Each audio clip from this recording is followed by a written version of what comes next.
All right, welcome everyone to the annual meeting of the members, once a year extravaganza. I will call the meeting to order, and we will now provide the proof of notice and establish the quorum with Secretary Tony Maglione.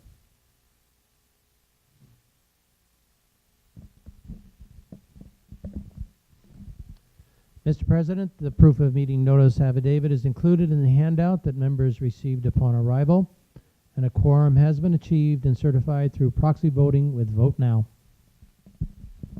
Thank you, Tony. Before we move on to approving the minutes from the past two member meetings, I wanted to call the voting to an end. So if there's anyone who still has not voted in the Live Oak Room and wishes to do so, please go now, because they're going to wrap up the voting and do the final tally. So it's the last call. All right. The next thing on the agenda is to approve the minutes from our meeting last year. The minutes are in the packet. I would entertain a motion from someone. Thank you, Larry. Second? Peter? All right. All in favor? Aye. Any opposed? Thank you. Next is the approval of the minutes from June when we had the meeting for the resale vote, which was also a member meeting. Those minutes are also in your packet. I would entertain a motion to approve that. Priscilla, thank you. Do I have a second? Thank you, Tom. All in favor? Any opposed? Thank you. Next on the agenda then, we're going to move right into the Treasurer's Report with Ellen. Good evening. Thank you. Before I go into my treasurer's report, Ryan McAndrew, who's the senior manager on our audit for RSM, is here to discuss the annual audit results. Ryan.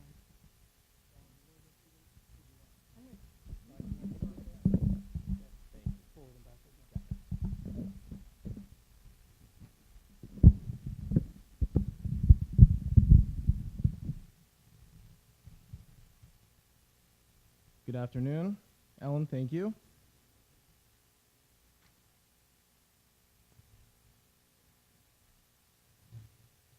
So I've been asked to come here today to talk a little bit about the status of the audit and how it went and kind of some of the financial results that we see from an audit standpoint. So first, start with the required communications, which is the piece of the communication that's issued to the board, really speaks to the audit scorecard. So from the audit report card, you have a clean, unmodified opinion, which is obviously positive. No disagreements or difficulties encountered with management. No audit adjustments, which I can say that I don't say that very often, so that's a huge kudos to management and the accounting team.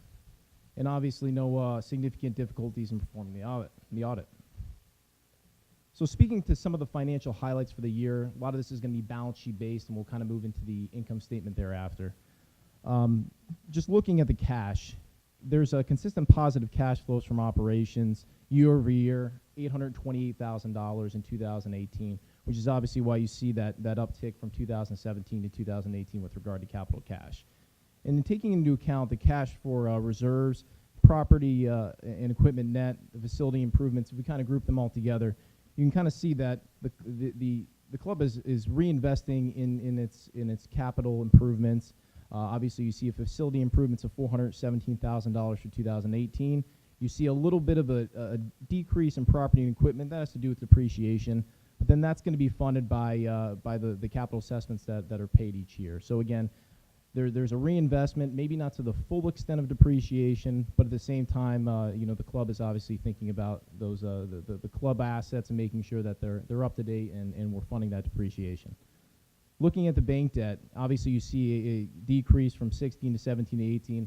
Obviously you're being assessed for that, and as part of that payment is going towards the debt and taking chunks of it each year. And then looking at the reserve fund balance and also net assets. So it's looking at the fund balances for both operations and reserves. And you see steady increases each year with regard to both the fund balances. That means obviously your equity's going up. It means that the club is operating not so much at a loss, obviously at a profit. And then getting down to what we're seeing for 2018, the operating surplus of $52,000.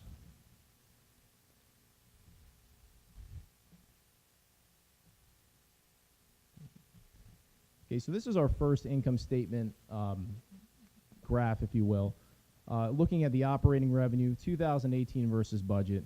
And what you're seeing here is that you have a positive $160,000 with regard to what was budgeted for revenue and what was actually incurred in 2018. And really, if you're kind of looking at where some of the highlights are, it all has to do with food and beverage. And you'll see it on the expense side as well, we'll circle back to it, is that the food and beverage, as volume increases in a club, and obviously this is a dues business, so dues is subsidizing food and beverage, and you hope that your revenues are catching up with your expenses, you're going to see from a budgetary standpoint that revenues and expenses are both going to be up. That's just volume. And before I speak more about this graph, I want to bring attention to the 2017 Florida Club Trends. This is our aggregation of financial data for all of our clients that are common interest real estate associations, which is what the CIRA moniker stands for. So again, we're about a year behind on the information because as we do our audits, we aggregate the information, we present it. The fiscal year of the association is September. So again, there's a little bit of lag time. So it may not be exactly comparable, but at least some of the points I'm going to be making should be applicable. And if you look at the revenue per unit, obviously there's a positive number there. You're looking at 10,941 revenue per unit for 2018 for the association, as opposed to this trends group, which is 7,400. And to break down the unit mark for the trends, we're looking at 990 doors as opposed to the 799 here. So again, a little bit of variation. Obviously, there's a big group. There's about 25 different CIRAs in that group. But it does speak to the positive financial performance of the association. And as I said about the operating expenses as well, when you look at the increase or the negative variance, if you will, of the expense side here, it's really food and beverage. That kind of drives about 50% of that, if not more.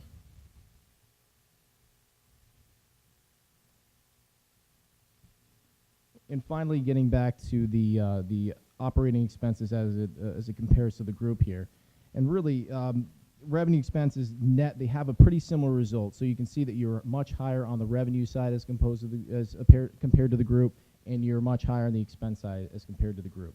And again, it's the net is almost zero. And that just speaks to really the volume of activity here as well as the quality. Because again, obviously, as your quality increases in food and beverage, if that's our focus, then you're going to see that variation from the trend group. And getting back to the topic that it seems like everybody likes to talk about, food and beverage. And really, I want to look at one number specifically. If you can see these graphs, and I hope you can, it's the green bar that says beverage. So beverage, 28% of your revenue mix for food and beverage in 2018 versus a budget of 26%. What that means is that you're drinking more than what management thought you were going to and the board thought you were going to, so congratulations. Oh, hold the applause, though. Hold the applause. Let's look at this one now. 30% compared to the other clubs in this group. So again, you're drinking well, just you have some more work to do. It's a common theme every year. And that's all I have for my prepared marks, so if there are any questions in the crowd, I'm happy to take them.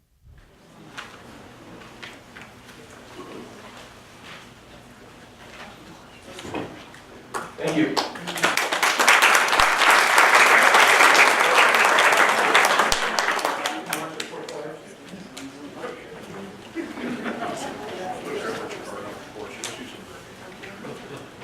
Ryan, thank you. You have big shoes to fill since Phil Newman wasn't here to encourage us all. Right. It really, to summarize, we had a great year, and we played more, we ate more, and we drank more, and it was all good, so relative to the budget. Just a few slides I'm going to cover here. Ryan did kind of the backward-looking view of where we were and relative to our benchmarks, and I'm just going to focus on where we're going as far as our fiscal budget for this year. We're 4 months into the fiscal year, and most importantly, our 2019 budget, like every year, is constructed to support the club's mission, the vision, and the values, as well as supporting the strategic plan. So there's a lot of committee work and a lot of work by the board and the finance committee that goes into this. The budget is presented to the membership every August on video as well as live in the meeting. and it's approved traditionally in the end of August. As most of you know, we have four components of what I call the ongoing cost of ownership. What does it cost to live here every year? And the first are your country club dues, which Ryan talked about.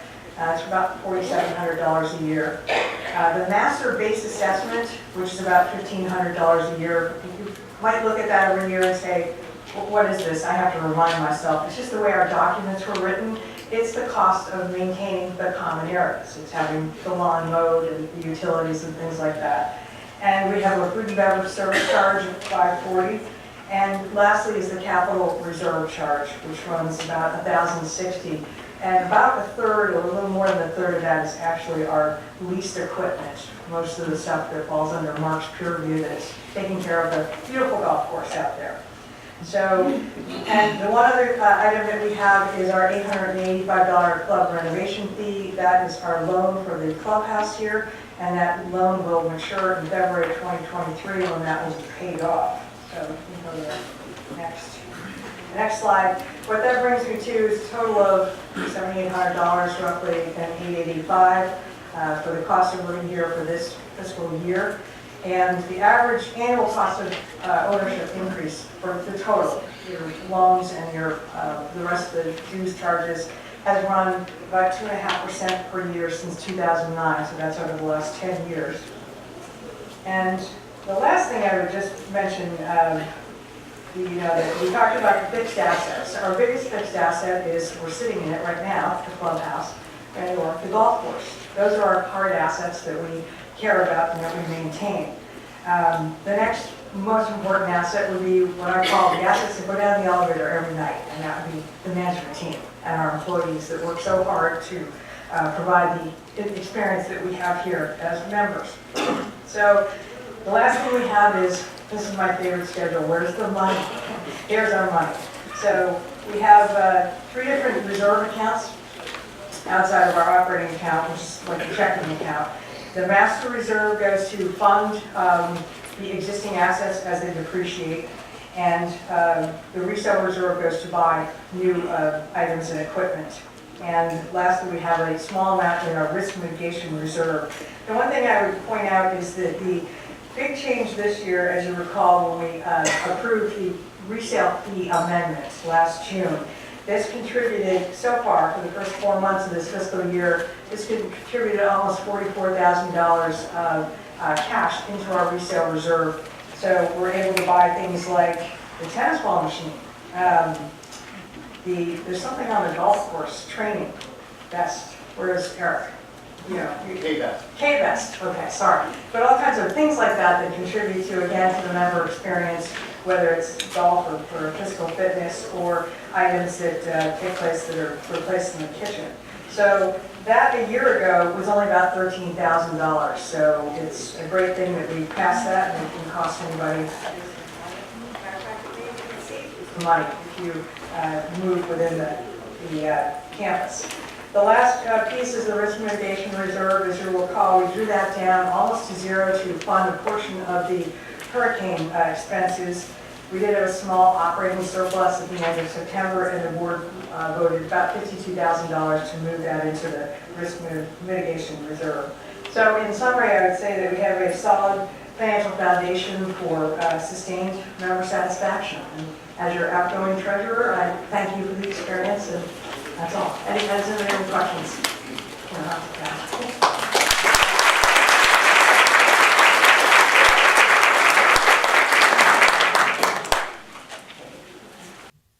Thank you, Ellen.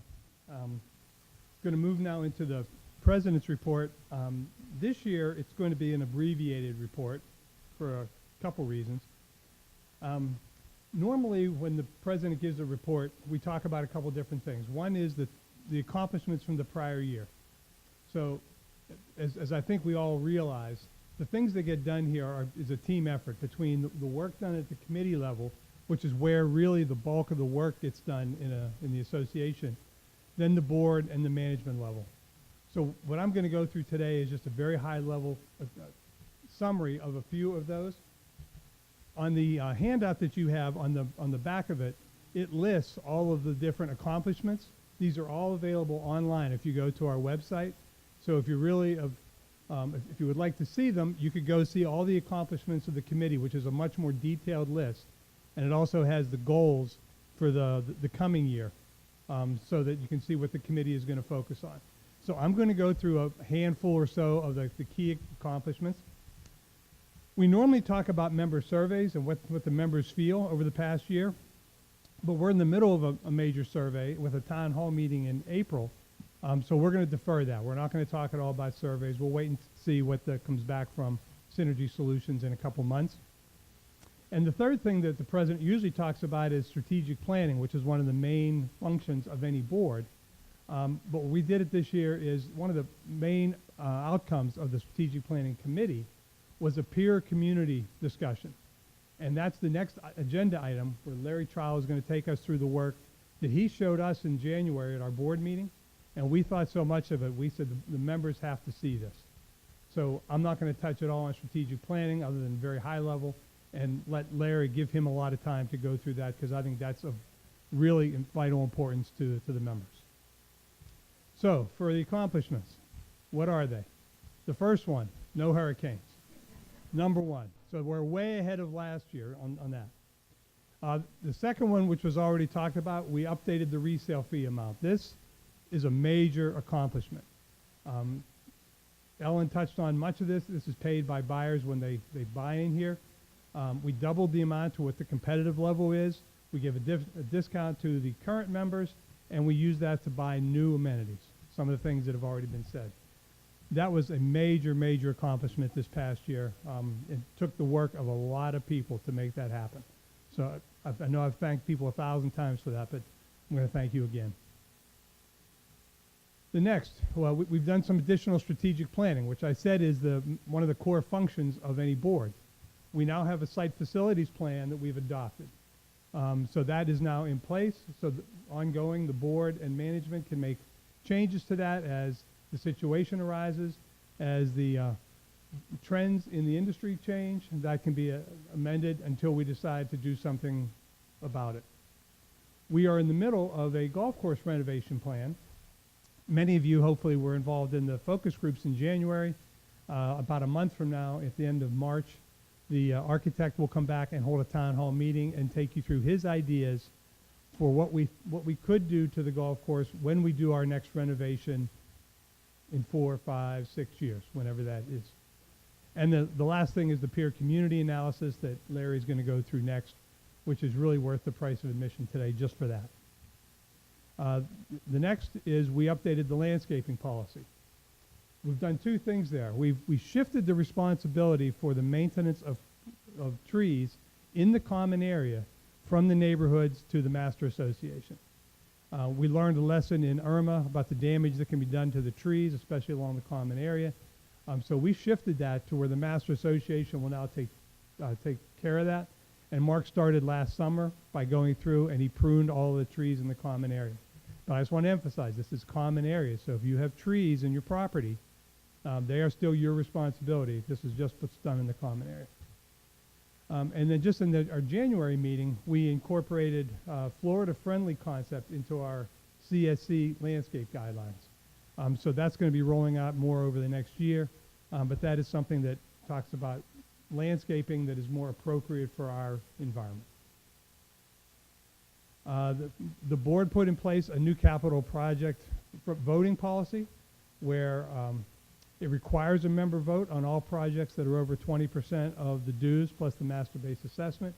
We have similar language in the document before about a special assessment. So we were consistent with that to where a vote is now required on any project that exceeds that amount. We achieved Blue Zone recognition in record time. In January, if you were at the board meeting, we established an ad hoc committee to work on the participation for this. And it's only focused on the HOA at this point. Blue Zone also covers restaurant and workplace. We're not addressing those at Stonebridge at the moment. It's just the HOA. All the club activities have been completed, and we needed 200 members to agree to participate, and within 2 weeks, we had well over 200 members sign up for that. So you probably saw recently, we've already been recognized in record time. It was a great accomplishment by a lot of people in here, and Ron Wobeking led that effort. Appreciate that.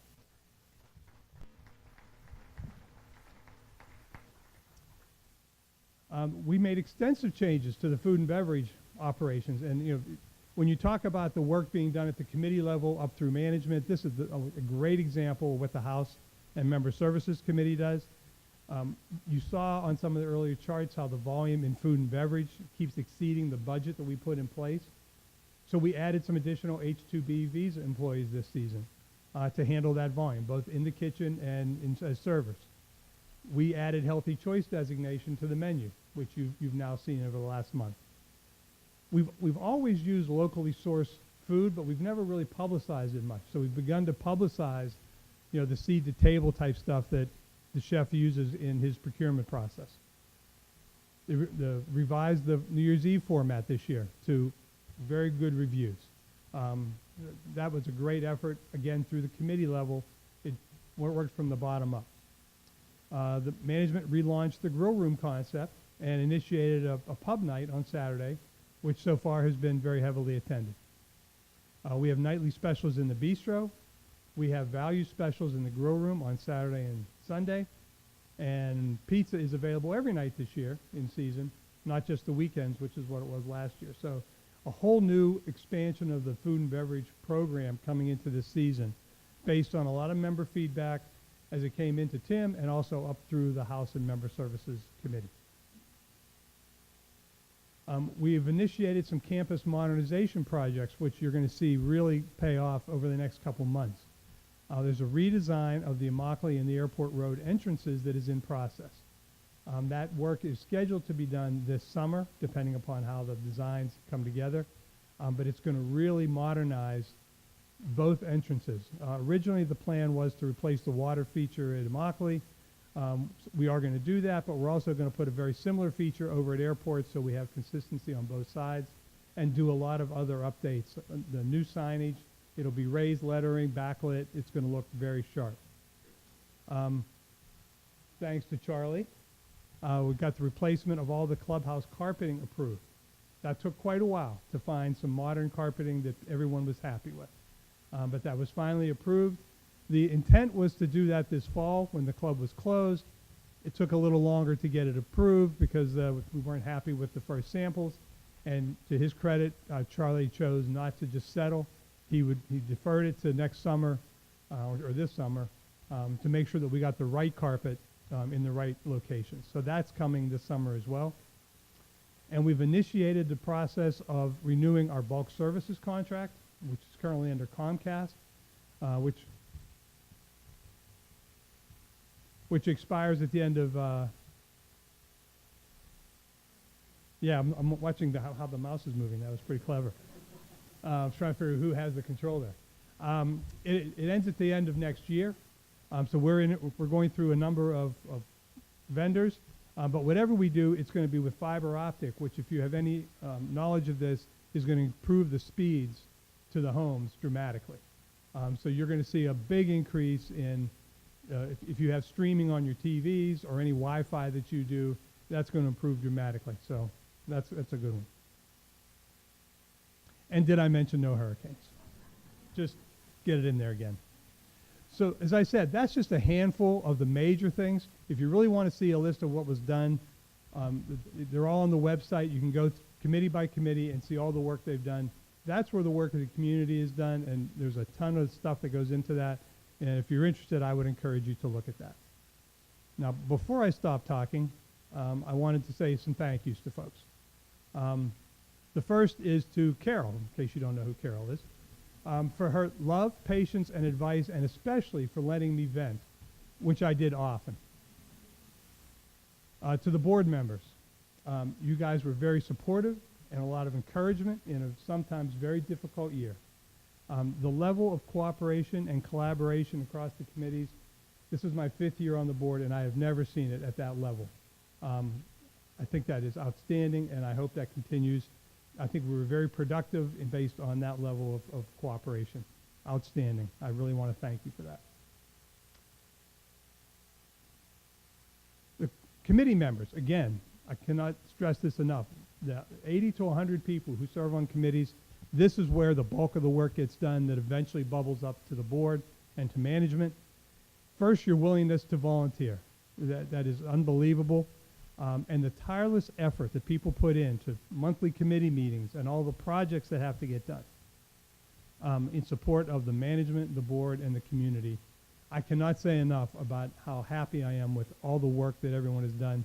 If you're on a committee, give yourself a huge round of applause, because that is a lot of work. Stonebridge members, one of my favorites, for embracing the managers manage, the directors direct, and the members enjoy, and especially the enjoying. You saw through some of the budget numbers, we enjoy ourselves, and that is a great thing to have in a club that likes to be together. And lastly, to Tim, management, and the staff for their incredible skill, expertise, and professionalism in an often challenging environment.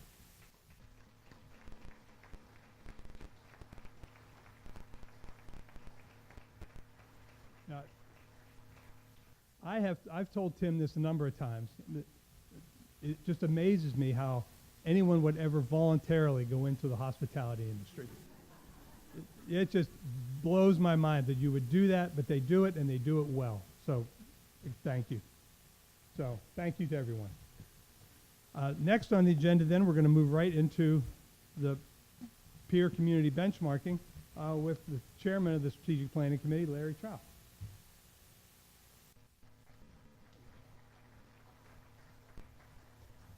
Thank you and good afternoon. So this project is one that the Strategic Planning Committee undertook beginning last March. And we looked at all of our committees that look inside of Stonebridge, inside the fence, but the Strategic Planning Committee wanted to look outside the fence and look at what others are doing and see how we compare, and then make assessments of what we should do based on that.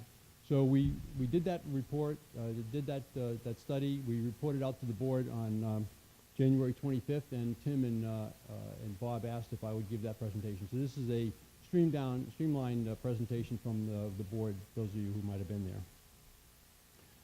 So why do we benchmark? We benchmark for one purpose, to answer the question, is Stonebridge competitive in today's marketplace? And why do we care if Stonebridge is competitive? Because members have choices and buyers have choices. So we need to be competitive we need to be competitive for two reasons. We're club members and we need a vibrant and financially stable club. And we're homeowners. We have an investment and we want to protect that investment. So we want Stonebridge to be competitive. And by being competitive, we need to know what others are doing that we compete with. So let's take a look at what we did in that regard. So this is the process. This is generally the process that we took. We identified all the bundled golf communities in Southwest Florida. We selected a group of the peer communities from that number based on some key characteristics that I'll show you in a minute. We conducted assessments of the cost of ownership, which I'll show you in a minute, the amenities, and then we asked the realtors and buyers, we asked about realtor and buyer perspectives about Stonebridge, just to make sure we weren't kind of taking ourselves too seriously and thinking, hey, everything's okay. We asked others what they think. And then we reported out to the board and management, and we recommended continuing actions. So let's talk about what the results were. These are the 27 clubs, and I know this list is kind of small for some people, maybe most people to see, but these are the 27 bundled golf communities here in Southwest Florida in both Collier and Lee County.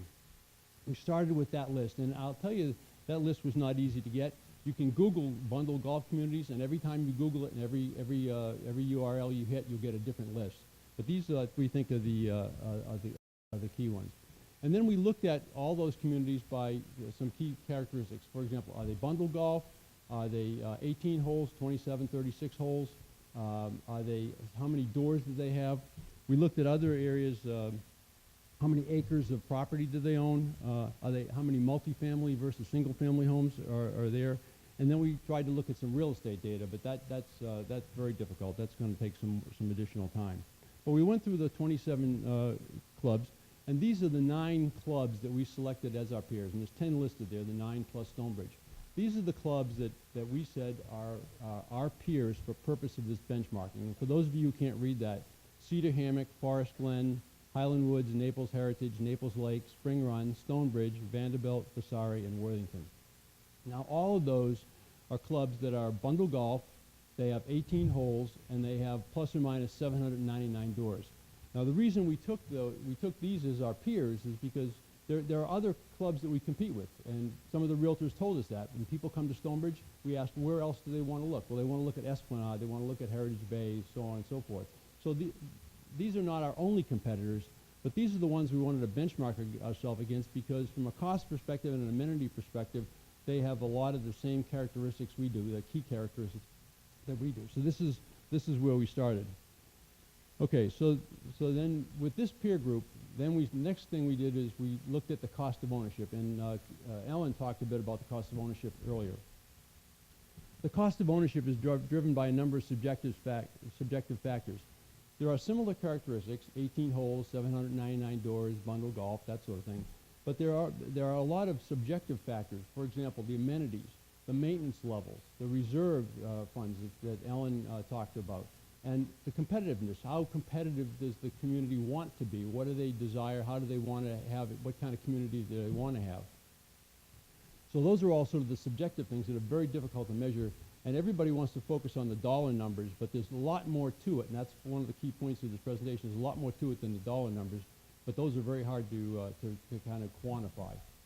But we did want to look at the dollars, so Stephanie Olaf, who is our very capable controller, has a good relationship with the controllers at these other clubs, and so she called around to the clubs, and they share data a lot. So she called around the clubs, and she got the cost data from all the clubs. Precise analysis is very difficult, I will tell you that. Unless you're the auditor, as Ryan and McAndrew was here today, unless you go audit the club, you can't really get down into details. But with the data that Stephanie was able to get, we were able to get good data for comparison purposes. And we found out, one of the things we found was that the clubs account for the fees differently. For example, in the operating dues that we pay, as Bob mentioned, included in that is the basic bundle from Comcast. Some of the other clubs, it's not in there. It's a separate fee that they add on. So you really had to dig down with each of these clubs to get all the numbers, and it's not always obvious from their website. In fact, I'll tell you, if you looked at their website, you look at Realtor in particular, Realtor websites, the data is not always complete, and it is not always up to date. And that's the problem. If you're poking around looking at costs, I wouldn't necessarily recommend that you rely on Realtor or website data. I know everything on the internet's correct, but in this case, there's a few things that are not up to date. Now, I'm going to show you the cost chart, but I'm going to tell you, before I show you the cost chart, I'm going to tell you that the clubs are not named. The clubs are listed, Club A, B, C, D, and so forth, the 9 clubs that I talked about. And here's why we do that. As I mentioned, Stephanie has a great relationship with the controls at the other club, and they share a lot of data, and Tim shares a lot of data with other club managers, or how are you handling this problem, how are you handling that problem.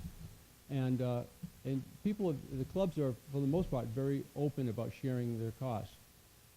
We don't want to create a chart that has everybody listed that it's going to land up on tables at open houses that show what the different clubs cost, because that, in some respects, we felt like that would sort of violate the intent of what when we asked them for the data. We said we wanted it for our own comparison purposes. That's why we have it, and that's what we're going to use it for. So let's take a look at that comparison.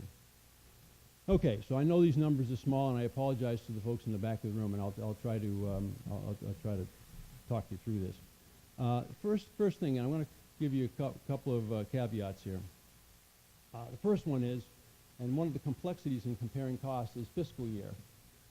As you got from from Alan's presentation and from Ryan's, the auditor's presentation, our fiscal year ends on September 30th. The other clubs' fiscal year ends on December 31st.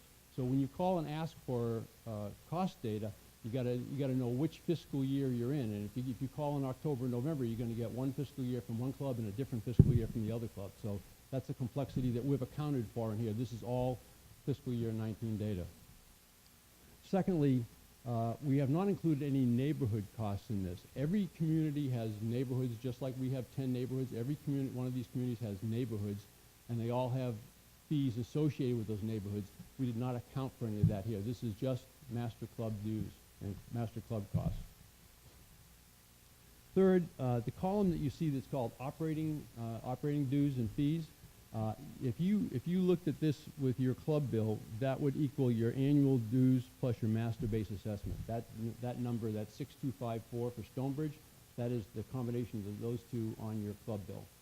Now you can see where we sit in that regard with the other clubs. Reserves.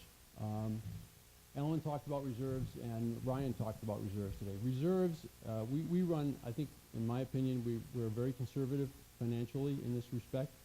Every capital item that we have that costs more than $2,500, we have a reserve set up. And by that I mean we put money aside knowing that that item will eventually wear out and need to be replaced. So every item over $2,500, we're putting money aside to do that. And we have a fairly good, I think, $1 million in our reserve account, roughly, in there. Some of these other clubs, and I'm not going to tell you who the names are, but one of them in here, they got a $400 a year reserve fund from each member. And when you take a look at that and you say, what could they do for that kind of money? And in fact, when the auditors were here in January, we talked to one of the auditors and said, not talking about the club in particular, that particular club, but in general, what conclusion would you draw? And he said, the conclusion I would draw is if they do any work on their club of any significance, there's going to be an assessment because they're not putting enough money aside to pay for the things that need to be repaired and replaced over time. We do that here, and we do it very, I think, fiscally responsibly, and that's something we can be very proud of. But everybody's got that. The loans, I don't have the data. We did not get the data on when the loans expire, but you can see several of the clubs have loans, as we do. There's one other club that is in the process of voting right now on a major club renovation, and if they pass that, they will have a loan. They don't on this list now, but they will also. Food and beverage. I'm sure most of you know that we handle food and beverage is handled differently from club to club. In our case, we have a service charge, and the service charge is $540, which you are charged every year, and that covers your gratuity. So you don't need to tip with any of your meals. So that $540 covers that. Now, it's very nice if you tip, and if you get extraordinary service, maybe you should tip, but you don't need to. That $540 covers that. The other numbers on this chart at other clubs are all minimums. These are pay in advance minimums. So, for example, with Club I, they have a $1,000 minimum.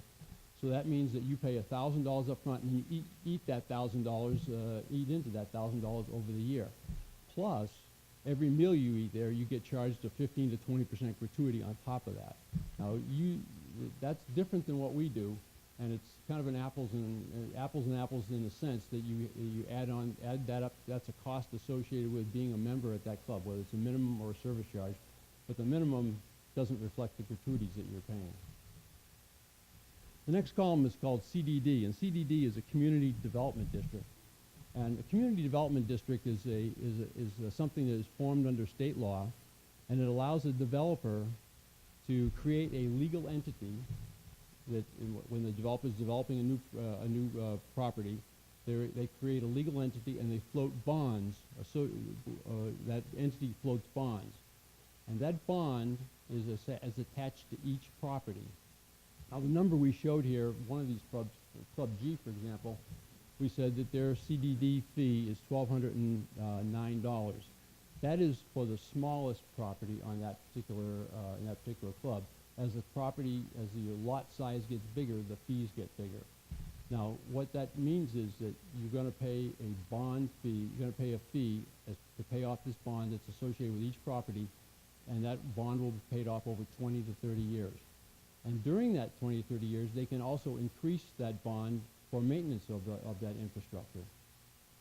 So that we don't have a CDD here. Many of the clubs in town have a CDD. One of the tricky things about this, and this is one of the complexities of collecting this kind of cost, is that you don't pay the CDD fee through the club. It comes as part of your tax bill. It's not a tax, but it's billed with your tax bill. So that's what makes it kind of complex. And when you're looking at what the cost of ownership is, you have to go get all these pieces. And I mentioned the cable TV fee, the CDD, all these other things that they're not all done the exact same way we do. So this is and by the way, the CDDs, There are 23 community development districts in Collier, and there are 38 in Lee County. So many clubs have them. It's fairly common. We don't, never have. But that's a difference between Stonebridge and the other clubs. The bottom line is you can see where we sit. You can see that line, where the shaded line. That's where Stonebridge sits with these 9 other peer clubs from a cost of ownership perspective. And this is as good as you're going to get in terms of cost comparison, because it was actually collected by the controllers from each of the controllers, and they really drill down to get that data. So I think it shows where Stonebridge shows fairly representative of where Stonebridge sits.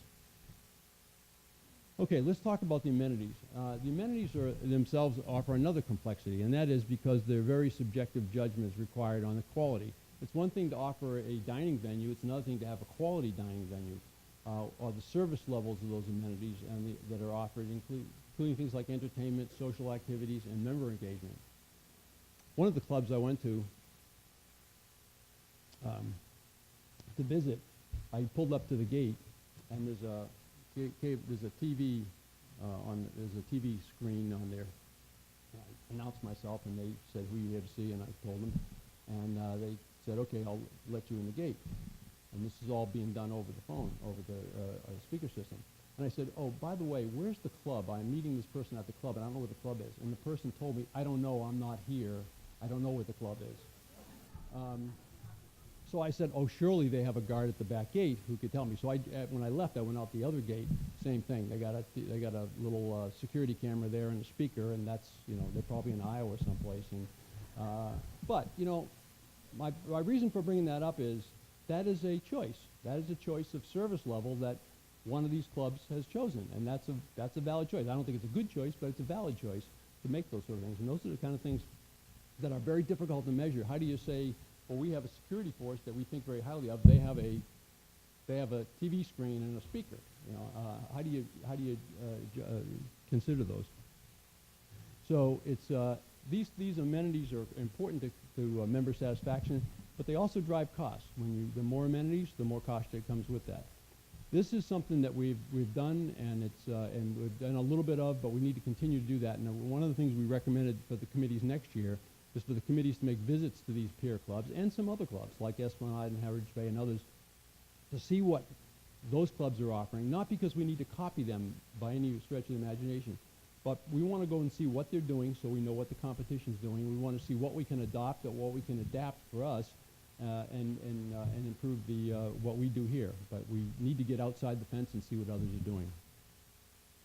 Okay, our vision is Stonebridge aspires to be the friendliest country club community in Southwest Florida, providing a beautiful setting of relaxed elegance and unsuppressed value. You've seen that before. That's been our vision for a number of years, and it's on everything that we do. The question here is, though, how do others perceive how we're doing? How are we doing in that regard, and how do others see that? So what we did is we went and talked to 11 realtors, and contacted 11 realtors. And the reason we talk to realtors is because realtors are in and out of here all day, and we only talk to realtors that list or sell or both here. In fact, the first question we asked them, how often do you come here? So we know that we're talking to somebody who's familiar with Stonebridge. But the other reason we talk to them is because they go to other clubs, they see what other clubs have, they see what we have, and they also have in the back seat, you've all been in the back seat of a realtor's car as you're driving through, and they're pointing out things in various clubs.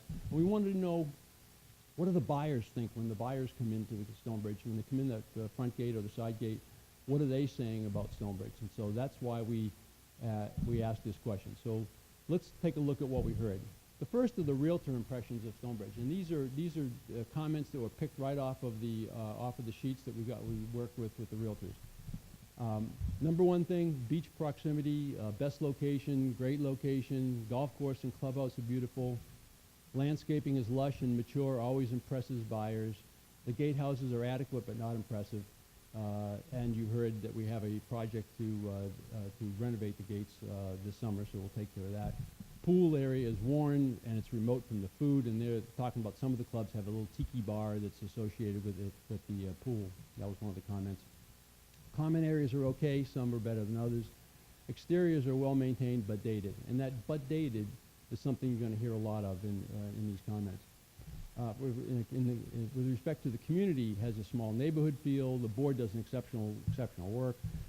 Top 20% of the bundle clubs in Southwest Florida. Superior fitness center and program.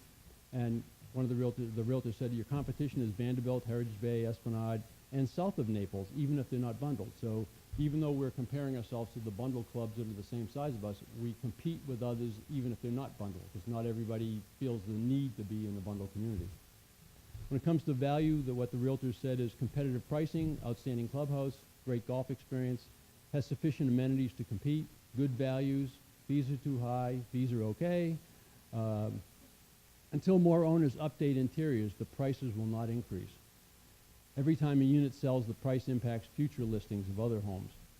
Overpriced properties will impact days on market. One of the things that I mentioned earlier on that we did start out taking a look at is real estate prices, days on market, and all that. And talk about a can of worms. I mean, we couldn't get good data on that, and honestly, there's other ways that we're pursuing to try to get big picture look at the value of the properties. But these are what the realtor said. So then we asked the realtors what the buyers say about the club, about Stonebridge. Lush main entrance, clubhouse a real positive, fitness centers are getting a lot of attention with buyers. It's a nice community, impressive maintenance, and great location. When it comes to value, the buyers are saying buyers looking for a deal. They know interiors need to be upgraded, and they offer prices that reflect that. Properties that are in original or near original condition will price and sell accordingly. Some buyers see a potential for additional assessment as an uncertainty, and these questions we asked last summer and fall, and there was some discussion about additional assessment at the time because the realtors hear everything. So that was some of the feedback they had. Buyers are cautious until the Irma repairs are complete, and that's largely associated with the roofing. So then we also asked the realtors, what suggestions do you have? And the realtors said, these are the suggestions. Continue to upgrade all facilities. Single-family homes, monitor dead or dying landscape. And this is part of the dated comment. If you've got a bush out front that's a stick with a leaf on top, that probably needs to be replaced. Stonebridge needs to stay relevant in the shadow of new construction, out east in particular. We like to think a real positive is our location, which is a huge positive, and the maturity of the club and the maturity of our community. But when you go out east and the builders are offering discounts on new homes with all kinds of amenities in the home, that's a competitive of ours. Current trend is coastal exteriors. Look at minor exterior updates to make it more competitive. Individual condo units look 20 years old, need to update or to sell. Make assessments as necessary to make updates. Now, and then finally, with regard to promoting Stonebridge, we need to promote the community this community with our realtors. We need to hold open houses for realtors at the clubhouse, which we're talking about doing this later this spring. Open house sign at the entrance. Many of you may know that if you go around on Sunday afternoon, most clubs have an open house on, and we do too. We have an open houses on Sunday afternoon. You can go in, get a list of open houses, and go around, poke around, see what's for sale, and see what the community looks like. That's what we did as part of the survey, and you can do that too if you want to check out some of these peer communities. Make the fee sheet simpler and explain what's included, which we're doing, and update the club website with photos, amenities, and fees, and that's also on the process. Okay, so that's what the realtors said. That's what the realtors think, and that's what the buyers said. So the takeaway, what does all this mean? Well, two things. First of all, from a country club perspective, there are a number of things, and this is when we look at what the realtors said to us and what the data says to us. I think there's two perspectives. One is from the country club perspective. The country club perspective is these are the kind of factors that impact our competitiveness. Our financial stability, which you heard today, is great. Cost of ownership, which you heard today, is right close to the middle. The quality, maintenance, and infrastructure of our club, which is very, very important. Club name recognition. This is part of why we did the Blue Zones, to get Stonebridge name out there. People recognize us as a community that is leaning forward and positive. Realtor buyer impressions. That's why we asked the realtors, what do you think about us? What do the buyers think about us? Location. We have a great location. Member activities. We have a great activities. and amenities and their quality. Those are all things that are associated with the country club that we think have an impact on our competitiveness. But it's not just about the country club, it's also about our homes. We have an individual responsibility also in our homes. Things like, where's your home? The factors that affect the competitiveness of the club includes the location of your home in the community, the neighborhood fees, the community appearance, the home exterior appearance, the home interior updates, the things that are really uncontrollable, like real estate market factors, like interest rates and those sort of things, exposure to buyers, and what other comparable units are priced at. The key thing here is that this is not a matter of, well, I can't sell my house because the club doesn't look good, or because the golf course doesn't look good, or because there's not flowers at the front gate. Or the other side, if the club looks beautiful and my home doesn't look good, that's the club's fault. It's really a joint responsibility, and I hope this slide says that. Yeah, it's a joint responsibility between the members, the board, and the management. For us to be competitive in the marketplace, in this Southwest Florida marketplace, we have to balance things between what we do in the country club to make us competitive and what we do in our individual homes to make us competitive. The key questions that we need to answer, and something the board struggles with every day. Where do Stonebridge members want our club to be positioned in the market? You saw where we're positioned from a cost perspective, but with regard to the other competitors, the other clubs that we compete with in the community, where do we want our club to be positioned in the marketplace? And how do we balance all the factors that get us there and will keep us there? That's something that we struggle with every day, something the board struggles with every day, and that's why we went outside the fence with the Strategic Planning Committee to ask to see what others are doing, to make sure that we are aware of what they're doing and can ask ourselves going forward, in terms of the strategic plan, what can we do to make sure that that we know how competitive the market is, but what are we going to do to stay competitive? Are there any questions? Okay, thank you very much.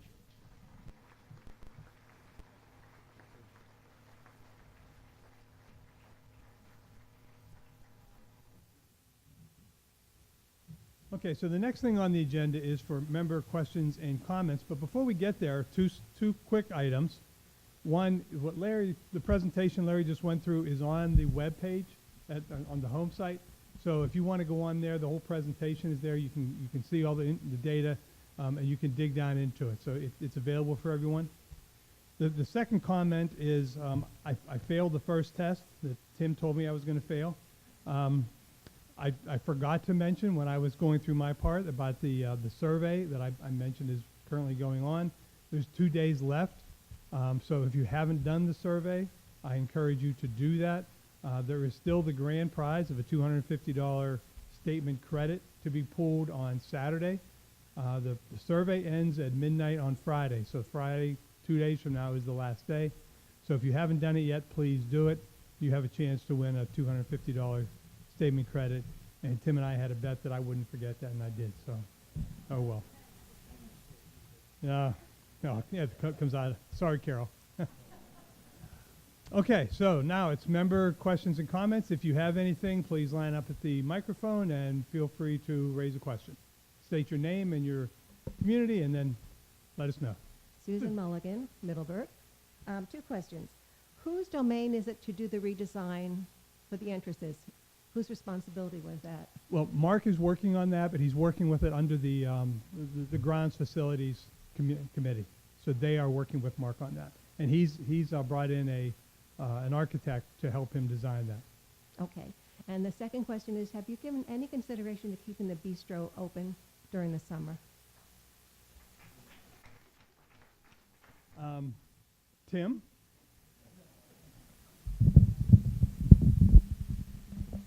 I thought you were going to enjoy answering that one. No, actually, part of what we've been talking about with the clubhouse, bumping out the walls at the bistro to acquire more air-conditioned space, is exactly for that reason. The focus groups that we did last season on the different things with the master site planning was specifically because of the fact that we have limited air-conditioned space in the bistro, and that results in the fact we don't have enough of the air-conditioned space to accommodate the numbers on any given day. When we first opened the clubhouse after the renovation, we were open in the summer months, and there were too many times that we had reciprocals come in, fill up the tables inside, and then members came in to dine, and they weren't able to dine inside air conditioning, and the weather is outside as it is in the summer months. At one point, we tried to run both the bistro and the grill room, but that just doesn't make fiscal sense in the summer months because of how slow it is. And Susan, if you remember the first year when we did that, we actually brought tables in from outside to try and increase the capacity, and you couldn't even walk between the tables. The service couldn't get to anybody. It just doesn't work with the with the demand we have in the summer. So, sure. Next. We don't have the capacity to do it. Thank you. Yes. John Burnham, I live in Hawthorne. Could you, as the president of the board or the outgoing president of the board, please give the membership the dollar amount that the board could spend without asking permission of the membership? Because the way I have it figured, I'll ask you to give that dollar amount. Sure. Sure, no problem. Before we passed that policy, it was unlimited.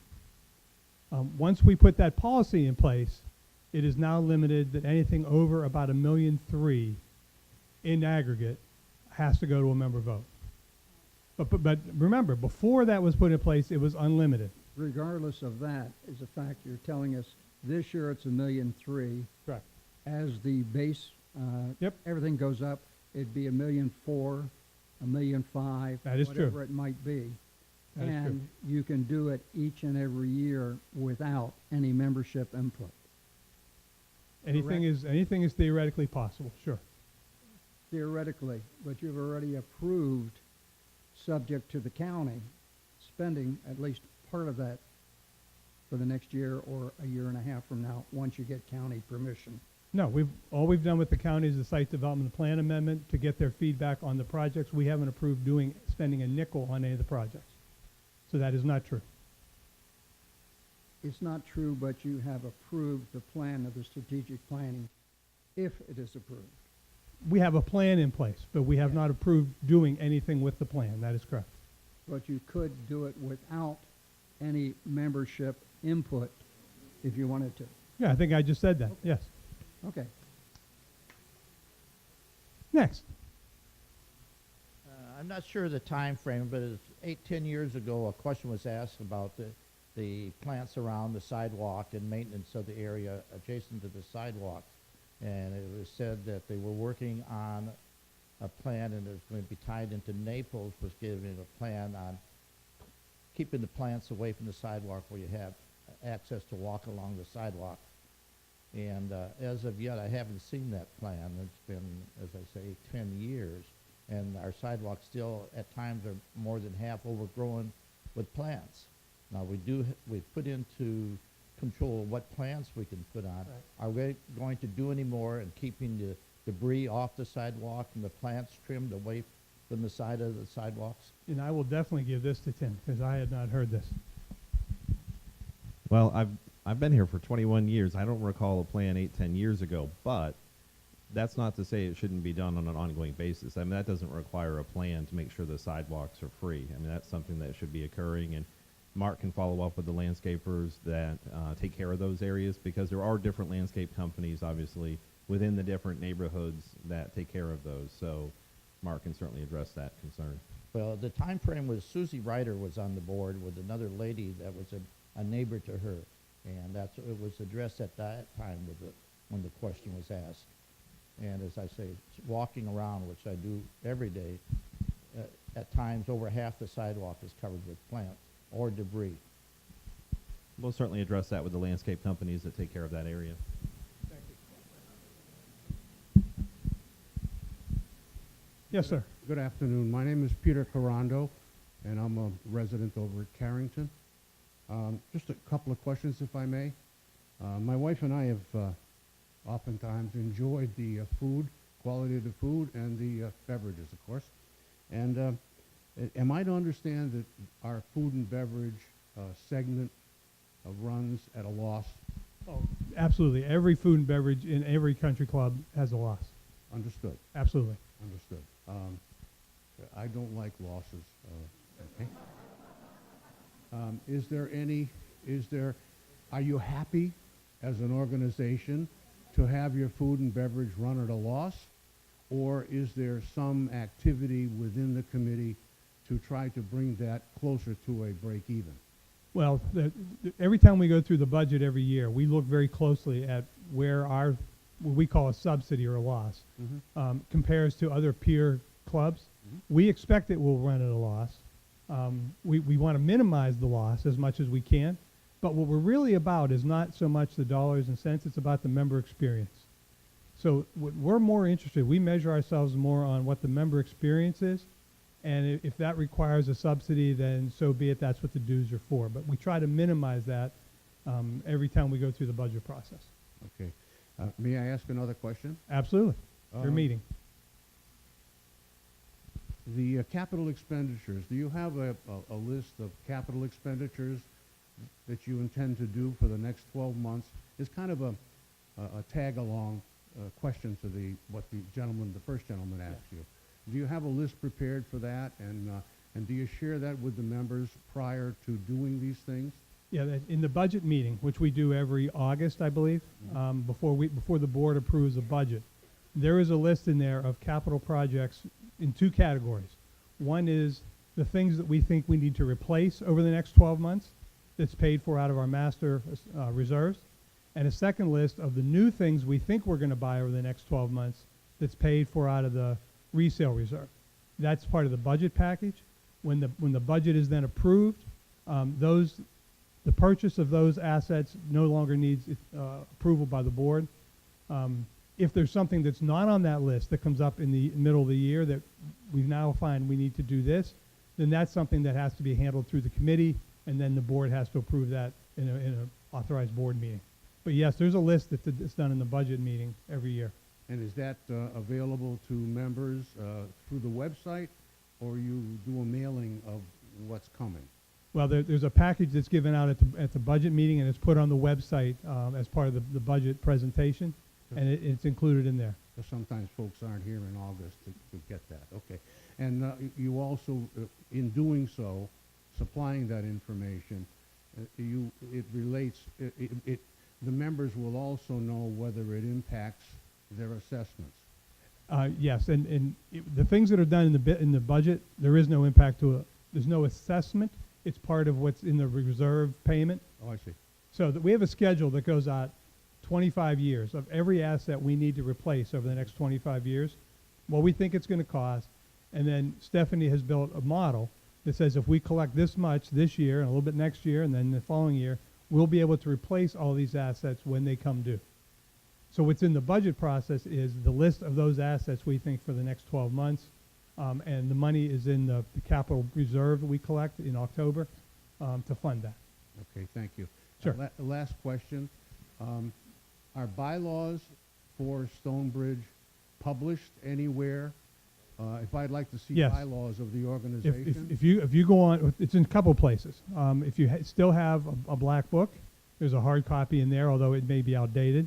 The best place to look is on the website. If you go on the main page of the website, to the left there's a little bar, and then one of them is governing documents, and you go under or club resources, and underneath there it says governing documents, and the master declaration, the bylaws, the club rules, they're all right there in PDF form. Okay, then I'll try again. Thank you very much. If you have trouble, let them know up here. They'd be glad to help you do that. Okay, thank you very much. Sure. Andrea Kent from Middleburg. I would just like to say that I think the way the board and the nominating committee handled the ballots for the candidates that ran, put their name in to run, was an absolute travesty. And I think it was an insult to the members of this community. For a long time, this community has been split apart due to some issues that happened 5-6 years ago. And I felt for the first time in a long time, our community came together again, and we were one community. And the way this ballot was handled has created a great deal of animosity in the community, and I think the way it was handled was horrible. All right, thank you. Any others? Okay. Yes, Ron. You're paying for the bar bill time? No, I'm not. I'm going to sit down. Blue Zones. We're going to have a ribbon cutting on the Blue Zones project for Stonebridge being recognized as a Blue Zones participant on March 14th at 5 o'clock, and there will be more information coming out, but I just wanted to let everybody know that. Thank you, Ron. Okay, so next on the agenda is for the Outstanding Volunteer Award, and that'll be handled by Jan.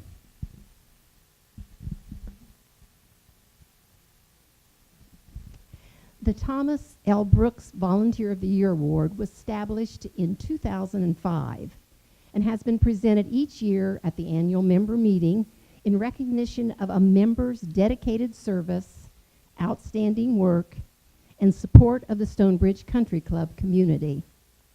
Today, we would like to once again honor and thank the previous winners of this award. So, previous recipients, would each of you stand when I read your name and remain standing until I have read the entire list? And would you in the audience please hold your applause until all are introduced? The award was started in 2005 with Meg Coombe. 2006, Phil Payne, Carol O'Neill.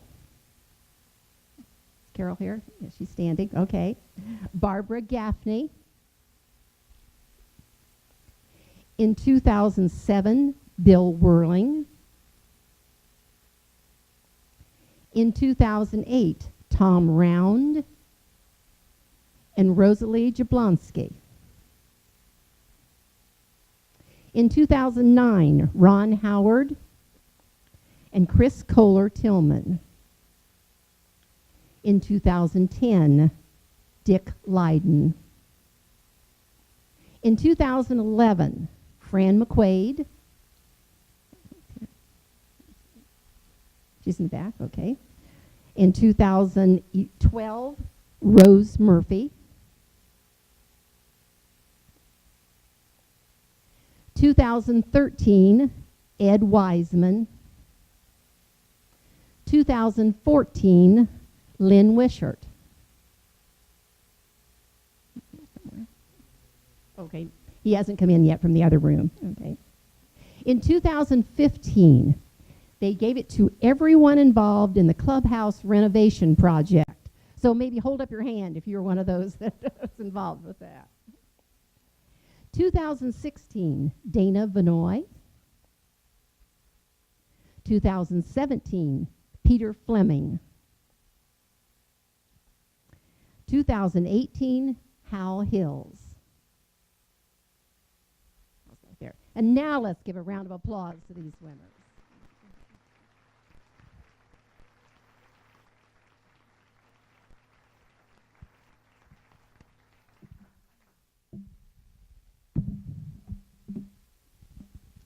Our recipient for the 2019 has been a volunteer and worker his whole life. In college in 1966, he knocked on doors, introduced himself, and said he was running for class president. His next statement was, "What can I do for you?" He won that election and continued to do for others by being a member of the Key Club, Student Congress, yearbook staff, and other activities. One of his longtime friends said, "Joe will go out of his way to help anyone he can." Joe and Janet Morrissey came to Stonebridge 8 years ago. He has been active in golf and tennis and enjoys dancing with his wife at the bistro.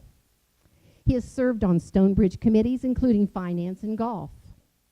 Joe and Janet were here during the Hurricane Irma, and he was one of the people who assisted others in the community during that time. Joe Morrissey served on the finance committee, and he was a tremendous resource for the club in reviewing, strengthening, and revamping our insurance coverage. His willingness to devote his energy to the task, along with his understanding and knowledge of the current reinsurance market, are reflected in the enhanced coverage we acquired at a lower cost and resulted in a much better level of service from our provider. He was very instrumental in working our way through Hurricane Irma insurance claims. He has also helped condo association boards with their claims, and he has helped many individuals in Stonebridge on their own personal claims. Joe Morrissey is a great example of someone who willingly brought his skills and experience to a task that benefited the entire community. Joe is not here tonight. His mother-in-law passed away, and they went back home for the service. So his longtime friend, Peter Taberski, will accept the award for Joe.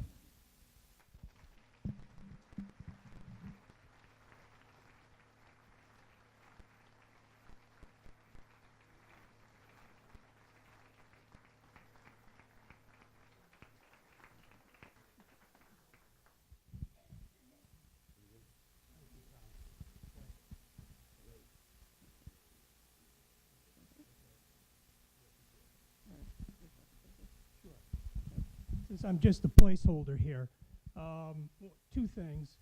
From my personal point of view, he's couldn't happen to a nicer guy, deserves it. And Joe says it himself, since he can't be here, he apologized for that. But he said he wants to thank all of Stonebridge, the committee, for considering him in this award, and then finally that he is honored to be with all the other recipients that have received this award. So thanks again, Stonebridge.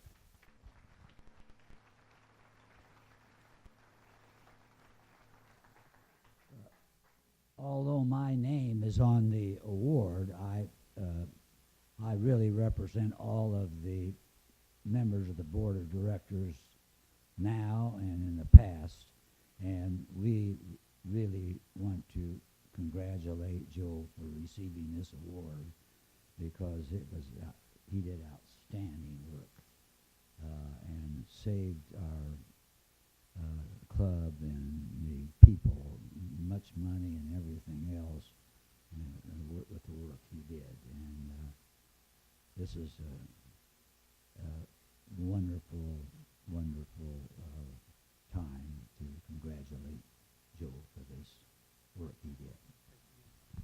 Thank you, Tom.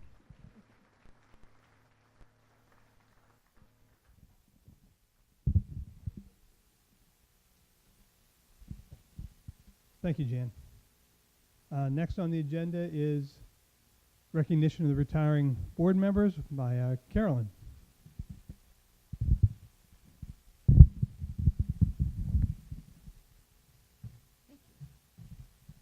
Tonight represents the end of the 2018-2019 board year and the beginning of a 2019-2020 board year.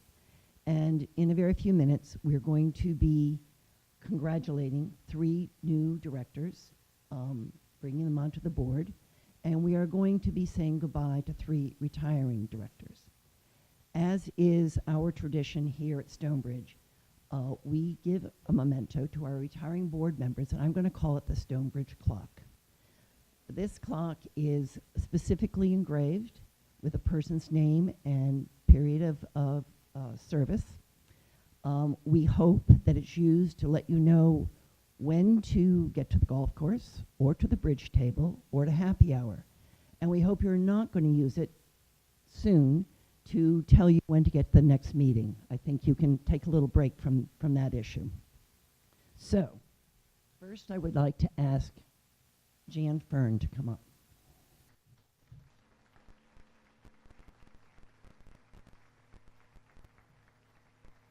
Jan has spent 3 years on the board, the first 2 as chairman of Golf and Greens, and the last year as chairman of House Committee. And I think you're all aware of what she's done on the House Committee. Those of you that came to New Year's Eve apparently loved it. Those of you that come to pub night on Saturday love it.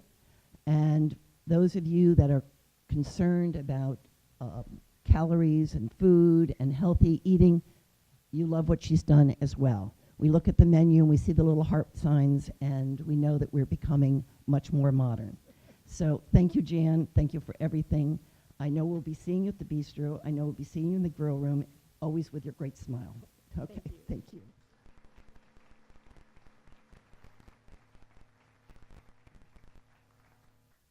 The second award is to Ellen Hannon.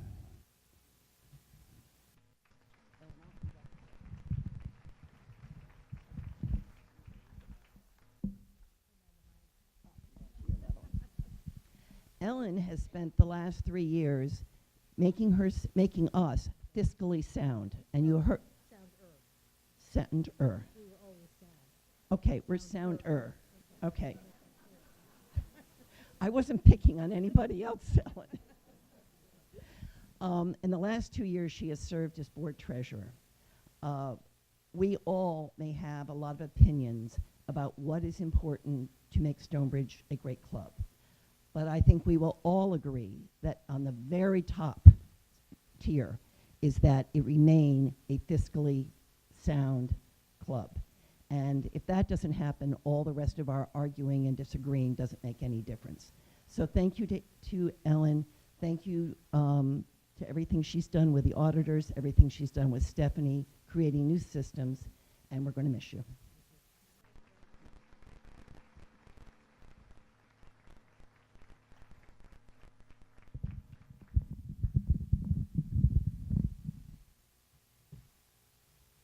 And last but not least is Bob Henry.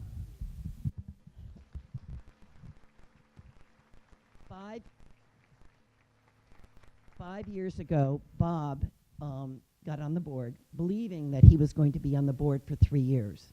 He retired for not quite 24 hours. And because the board had a major issue, Bob was willing to step in and give us another 2 years. Because he's been with us for 5 years, he has probably sat in or been on every committee, every vice chair.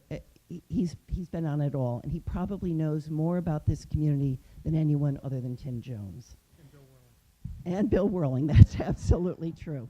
Nobody knows more than As I told you before, every clock is inscribed with a special inscription. And at Bob's behest, we have subscribed this very differently. And I'm going to let him explain that to you. Thank you, Carolyn. I appreciate it. As she said, and many of you know, that the term that I'm completing today really isn't my term. If life were fair, I would be sitting in the audience with Carol, and Rick Janelle would be up here being recognized. Unfortunately, life isn't always fair. Nonetheless, Tim and I both thought that it was much more appropriate for Rick to receive this gift in recognition of his board service, and most importantly, in remembrance of his friendship. Maureen, we'd like to present this to you as a small way of recognizing Rick's contribution to the community, and to let you know he is certainly not forgotten.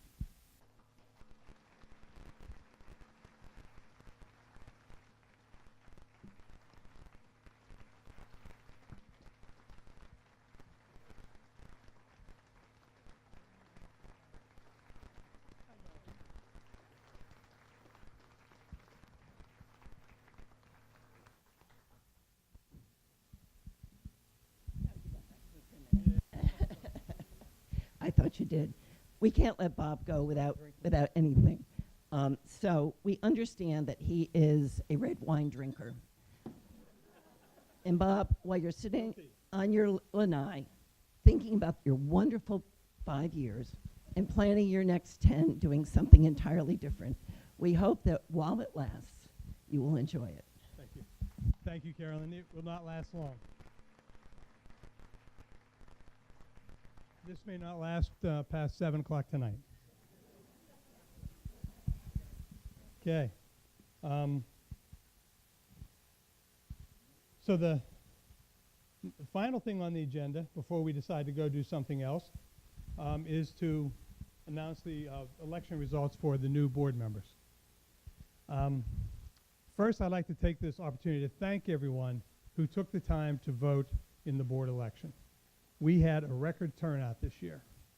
Almost 80 votes more than the previous record, which with a community of only 799, 80 more than the record is pretty astounding. No one can ever say that the members didn't speak loud and clear with their vote, and we appreciate it. So please join me in congratulating our 3 new board members in alphabetical order: Jim Carroll, Gail Fisher, Tom Pinkerton. Thank you.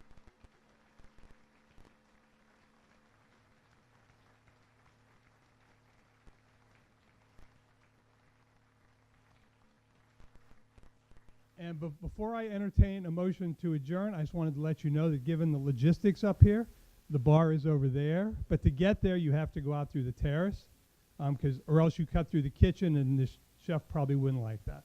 So the terrace. So I will entertain a motion to adjourn. Thank you, Bill. Second, Tom. All in favor? Have fun.